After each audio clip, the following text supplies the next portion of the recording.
With the resurrection of the Demon King Ganondorf nearing completion, all hope will be left to one hero to do what he does best. Create the dumbest, most wackiest monstrosities known to mankind. While I've seen my fair share of fused weapons being showcased through the use of Link's new fuse ability, I feel it's time to take a look at the more defensive monstrosities you can create. So join me today as I take a look at 5 of the best shield fusions you absolutely need to try early on in your adventure. This will be a great way to give you the leg up right from the tutorial stage without any major spoilers. So with that, let's get right to it. Number 5. Minecarts. The classic video game staple returns once again from Breath of the Wild. This time around, I'm sure you'll be wanting to add a ton of different items onto the minecart, or just create Link's very own theme park special. However, the minecarts in this game join the very long list of items that can surprisingly be attached to Link's shield. So by attaching this to Link's shield and using the shield surf ability, you'll now have access to your very own personal skateboard. With this, you'll be able to travel over the ground much quicker than usual, especially downhill. However, the main draw of this one is having the quicker movement on the rails. So you can usually shield surf on the rails, in case if you weren't aware, but this time around, you will now fly past the rails like no one's business, and allowing you to get to your destination much quicker. Now, although it does have its fair share of movement positives, I will say that it falls a bit short when it's traveling up rails, because unlike the normal minecart, you cannot attach fans to it, so yeah, I don't recommend trying to go up steep rails that way. In addition to that, it has very limited offensive use as well, and even its defensive uses aren't amazing either, because it will only slightly increase the shield's durability. But apart from that, as I mentioned, it's a personal skateboard. What more needs to be said? Number 4. Choo-choo jelly. This Zelda enemy always manages to somehow slide its slimy choo-choo-ness into each of the new titles, and Tears of the Kingdom is no different. Once again, like in Breath of the Wild, if you take out one of these choo-choos, they will drop a number of blobs that'll seemingly do nothing at first. However, if you decide to strike down these enemies with a range of elemental attacks, you'll notice that the blobs will actually change in appearance, fully depending on the element used to take them out. Or, if you didn't get your chance to defeat the enemy that way, you can simply just attack the actual jelly itself. And speaking of attacking the jelly itself, if an enemy decides to come by and get in a quick strike, they will be affected with a number of different statuses, such as freeze for white choo-choo jelly, a flame effect for red choo-choo jelly, and finally a shock for yellow choo-choo jelly. And that's what I've found so far, so are there more elements? Perhaps, but at the moment in the early stages, those are the main ones that you will find them to be the most abundant. For anyone that's played Tears of the Kingdom for more than 30 minutes, you'll most probably know just how abundant these choo-choo are. So, of course, choo-choo jelly will be found all over the place, so feel free to stock up on your jelly reserves as needed.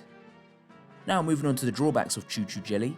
Although they have powerful elemental effects, they won't be doing too much damage or putting too much of a dent in the enemy's health bar, apart from the more standard weaker enemies that you'll encounter. And it's also worth noting that all of the jelly is single use, so once the enemy strikes it, that's one choo-choo jelly gone from your inventory. Although I did mention about how abundant they are, the fact is that you'll have to fuse it every single time, so it can get a little annoying to say the least.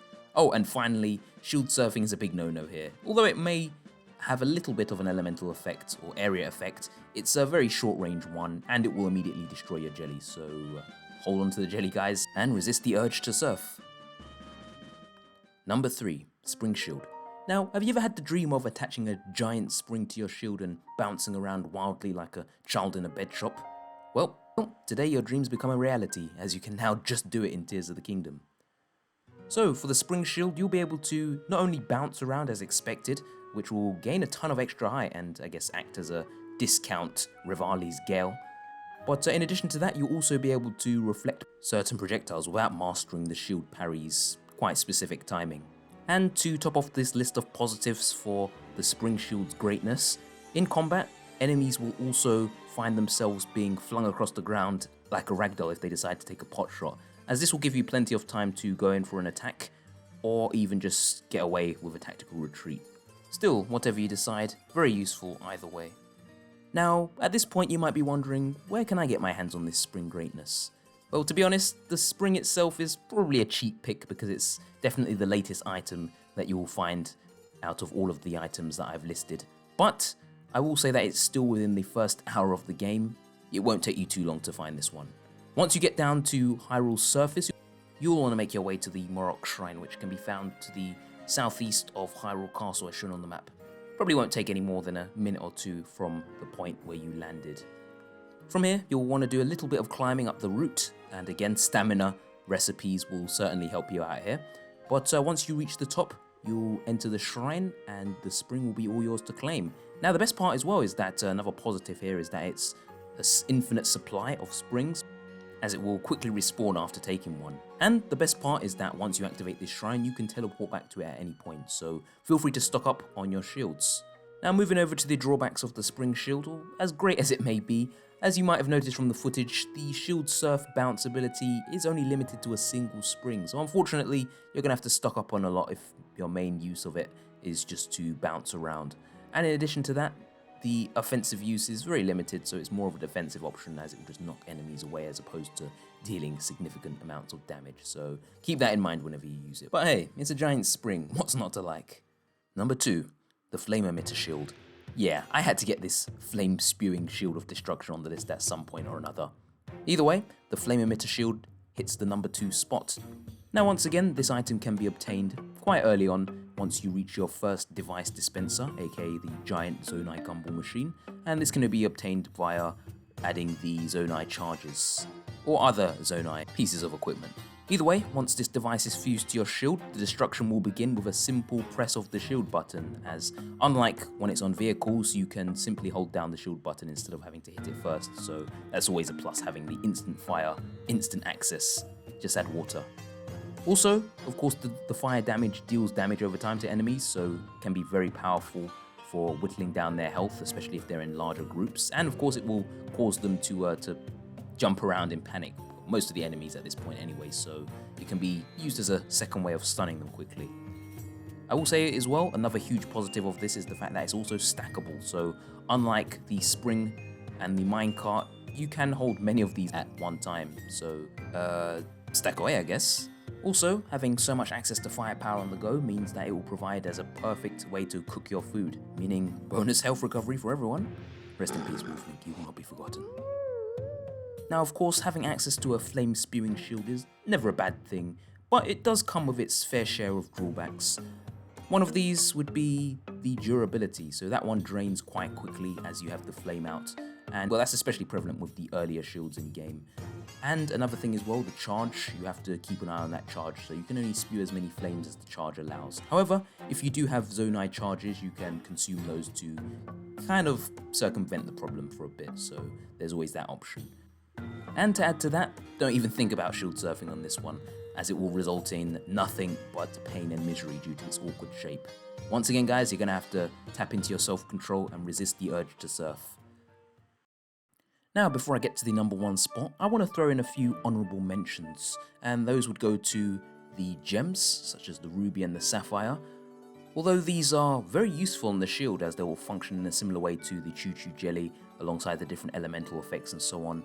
Very good because they can last through multiple strikes, and overall they have the same durability as the shield itself, so it can only take as much as the shield can take, which is a huge step up from the one-use Choo Choo Jelly. However, the main drawbacks and the reasons why they didn't make the list is because these are definitely much rarer to find compared to the Choo Choo Jelly, which is pretty much hard to get away from at this point. Also, it's worth noting that due to the rare natures of these gems, they also sell for quite a high price, as you can net a lot of rupees from these. But I kind of feel like you're best off just saving them as opposed to using them on your shields. Yeah, because rupees are very hard to come by in this game. Hint hint, maybe some foreshadowing for another guide, who knows. But either way, the gems unfortunately did not make this list. And for the last of my honourable mentions, the rocket shield also just missed out. Mostly because I wanted to limit this to early game items that you could find, and I will admit that I find that attaching a rocket to your shield to gain height certainly isn't good for your health before you have the paraglider. Yeah, I say that from personal experience. But either way, rocket would have most definitely made it if it was a little bit earlier, but unfortunately it just missed the lists. And coming in at number 1, we have the Bombflower Shield. Whether allowing for game-breaking glitchy jumps or exploding in the form of a mask, bombs rarely ever disappoint when it comes to wreaking havoc and providing new movement options, and I can confidently say that Tears of the Kingdom is no different. While travelling through the Great Sky Island, you'll soon be reunited with your beloved bombs in the bottomless cave. From there, that's when the fun will really begin. The bomb's good mix of offensive, defensive and movement options make it an all-around great option at the moment for your shield. Any attackers trying to mess with your shield will quickly be greeted with a massive explosion at point blank range, which will do a lot of damage, making even the swiftest of guys proud. The large explosion radius will be sure to make short work of any enemies that try to attack, so if you are attacked in a group, this is a great method of taking out multiple enemies at once. And what's even better is the fact that the shield will protect you from all of the bomb damage, so that is always a plus in my books.